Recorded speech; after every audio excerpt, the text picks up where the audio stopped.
जय माई की दोस्तों, आपका अपने YouTube चैनल माँ कृपा में आपका स्वागत है। दोस्तों, आज हम माँ की अंग देवता, माँ की अंग देवी यानी विडालका यक्षिणी, जो माँ की अंग देवता में विडालका यक्षिणी आती है, उनके विषय में कुछ चर्चा करेंगे।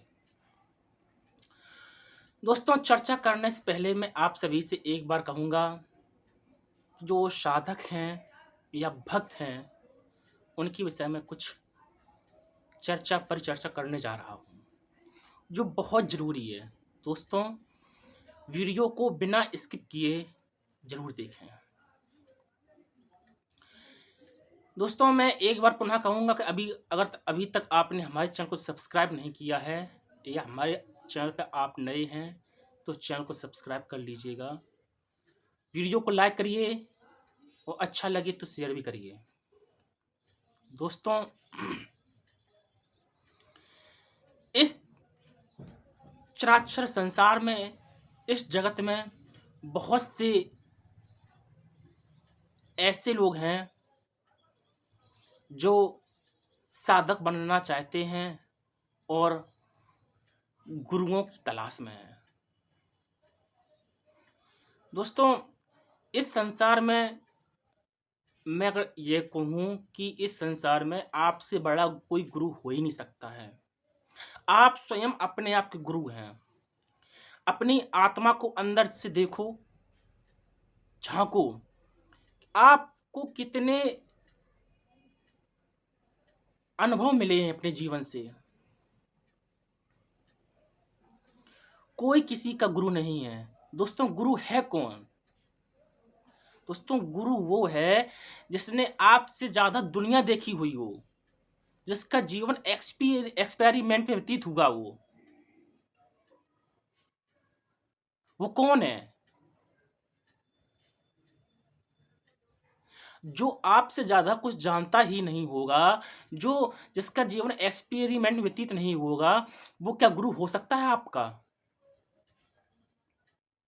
वो गुरु हो ही नहीं सकता है। और न जाने कितने लोग आज के समय में साधक साधक बने फिर रहे हैं। क्या वो साधक हैं?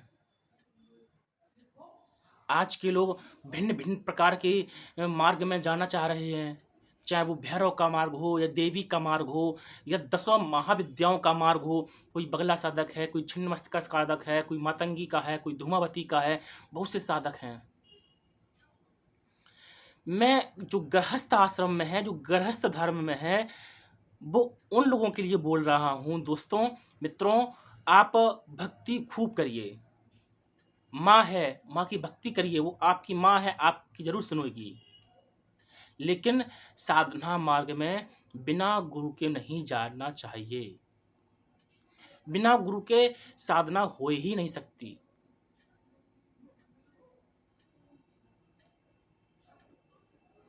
तो दोस्तों, मैं अपनी बात शुरू करने से पहले मैं एक बार पुनः कहूँगा, अगर अभी तक आपने हमारे चैनल को सब्सक्राइब नहीं किया है तो चैनल को सब्सक्राइब कर लीजिएगा, वीडियो को लाइक करिएगा। दोस्तों, मैं विडालका यक्षिणी पर बोल रहा था।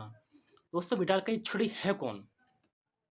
विडालका यक्षिणी माँ भगवती राज राजेश्वरी, माँ बगलामुखी की अंग देवता हैं, जो बहुत ही तीव्र हैं, जो साधक के मन की गति से काम करते हैं।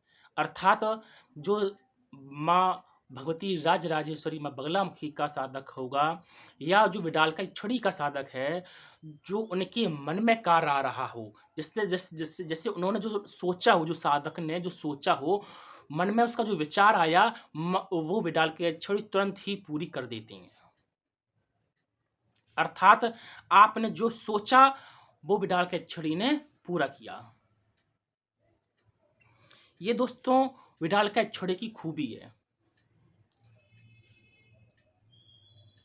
अगर आप माँ भगवती राज राजेश्वरी, माँ जगत जननी, माँ बगलामुखी के आप साधक हैं, तो आप विडालका यक्षिणी की साधना आराम से कर सकते हैं। उसमें कोई ज़्यादा विशेष कोई दिक्कत नहीं होगी।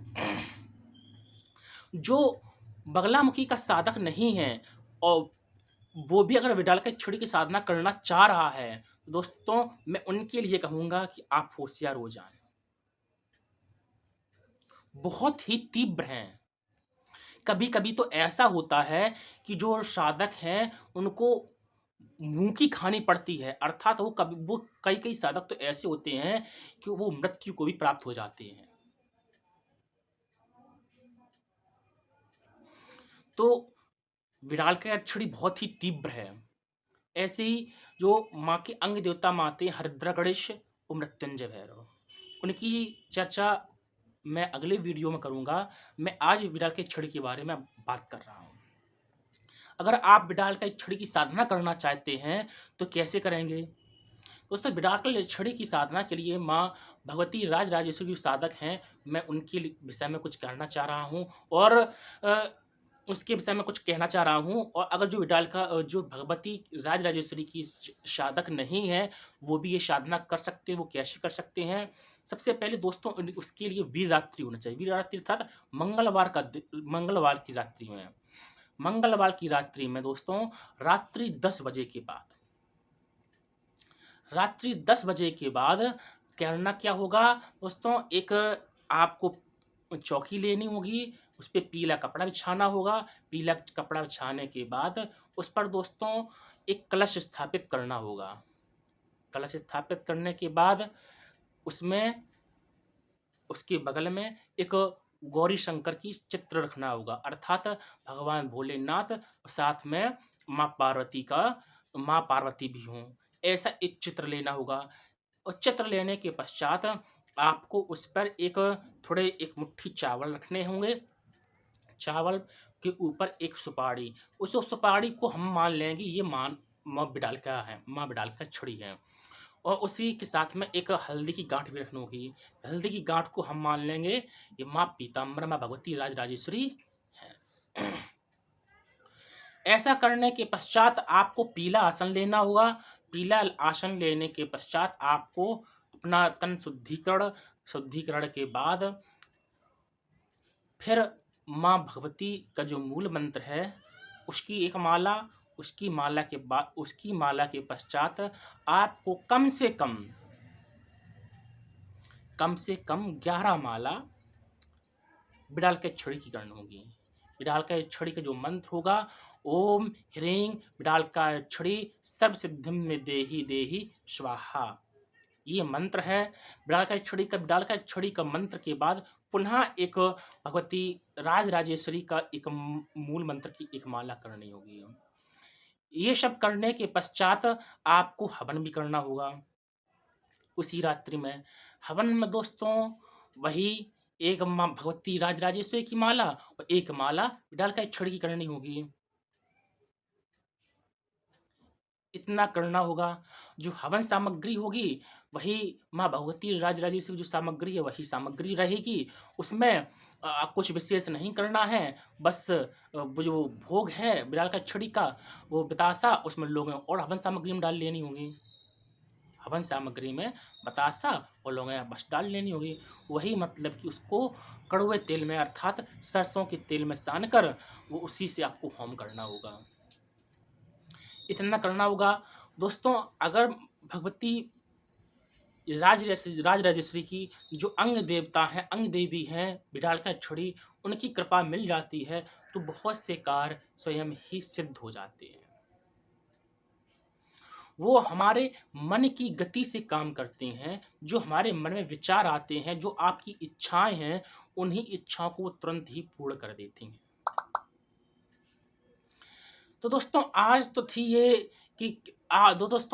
थी ये विडालकेश्वरी की बात। विडालकेश्वरी पे जो हमने बोला है तो वो हमने आप चर्चा की है। कल हम करेंगे उस पे जो माँ भगवती के अंग देवता हैं हरिद्रा गणेश पर, चर्चा करेंगे। तो दोस्तों मैं एक बार पुनः कहूँगा, जो श्रेष्ठ गुरुओं की तलाश में है, आप श्रेष्ठ गुरु की तलाश में ज़रूर रहिए। जो साधक हैं, जो साधक बनना चाहते हैं, मैं उन सभी साधकों से कहूँगा कि पहले आप भगवान शिव भोलेनाथ की शरण में जाइए। भोलेनाथ की शरण में या फिर वीर बजरंगी हनुमान की शरण में जाइए। जो देवी साधक हैं, मैं उनके लिए बोल रहा हूँ कि पहले आप भोलेनाथ की शरण में जाएं या फिर आप हनुमान जी की शरण में जाएं। अगर आपकी तीव्र इच्छा है भगवती की शरण में जाने की, तो वो कहीं ना कहीं आपको देवी के पास भेज ही देंगे। दोस्तों, मित्रों, अगर अभी तक हमारे चैनल को आपने सब्सक्राइब नहीं किया है तो हमारे को चैनल को सब्सक्राइब कर लीजिएगा। ऐसे ही आपको वीडियो मिलते रहेंगे। तब तक के लिए दोस्तों, जय माई की। आप सभी लोग अपना ख्याल रखें। आशा करता हूँ आप सभी लोग स्वस्थ होंगे, आनंदमय होंगे। तो दोस्तों, मिलते हैं अगली वीडियो में। जय माई की दोस्तों।